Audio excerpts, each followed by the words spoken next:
तर महाराष्ट्रातल्या शेतकऱ्याला सांगू इच्छितो की आज आहे 12 सप्टेंबर। आजच राज्यामध्ये ठिकठिकाणी पावसाला सुरुवात होणार आहे, म्हणून हा अंदाज लक्षात घ्यायचा। राज्यातल्या सर्व शेतकऱ्याला सांगू इच्छितो की हा परतीचा पाऊस आहे। परतीचा पाऊस जोरदार पडणार आहे, ठिकठिकाणी मुसळधार पडणार आहे, कुठं अतिमुसळधार पडणार आहे, कुठं रिमझिम पडणार आहे, म्हणून हे अंदाज लक्षात घ्यायचा। आम्ही म्हटलं होतं ना 12 तारखेला आमच्या मराठवाड्याकडे पाऊस सुरू आहे, तर पाहू शकता मराठवाड्याकडे आमच्या इथं पाऊस सुरू झालेला आहे। आणि आता पण तुम्हाला शेतकऱ्याला एक सांगू इच्छितो की राज्यात आता सविस्तर सांगतो, मुंबईला देखील मुंबई, इगतपुरी, नाशिक, नंदुरबार, धुळे, जळगाव ह्या पट्ट्यात देखील 14 ते 18च्या दरम्यान काही ठिकाणी अतिमुसळधार पाऊस पडणार आहे। कुठं मुसळधार, कुठं रिमझिम, कुठं पेनरोलचा पाऊस पडणार आहे, म्हणून शेतकऱ्यांनी आणि जनतेने हा अंदाज लक्षात घ्यायचा।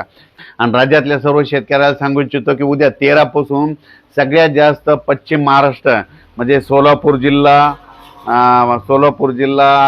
सांगली जिल्हा, पुणे जिल्हा, सातारा जिल्हा, कुडाळ, कोकणपट्टी, त्याच्यानंतर आपलं धाराशिव जिल्हा, लातूर जिल्हा, बीड जिल्हा, अहिल्यानगर, म्हणजे ह्या पट्ट्यामध्ये जवळपास 13 ते 17च्या दरम्यान काही ठिकाणी अतिमुसळधार पाऊस पडणार आहे, म्हणून ह्या जिल्ह्यातल्या शेतकऱ्यांनी अंदाज लक्षात घ्यायचा। त्याच्यानंतर इगतपुरी, नाशिक, येवला, येलोरा, संभाजीनगर, जालना, लोणार, पुसद, डिग्रस, अर्धापूर ह्या पट्ट्यात देखील 14 ते 18च्या दरम्यान पाऊस पडणार आहे, म्हणून हा अंदाज लक्षात घ्यायचा। सांगायचं झालं तर हे परतीचा शेवटचा पाऊस सगळ्याच जिल्ह्यांना झोडपून काढणार आहे, पण दररोज आज या भागात पडन तर उद्या दुसऱ्या जिल्ह्याला झोडपेणार, परवा दिवशी तिसऱ्या तालुक्याला झोडपेणार, पण सगळीकडे जोराचा पाऊस पडणार आहे, म्हणून हा अंदाज लक्षात घ्यायचा।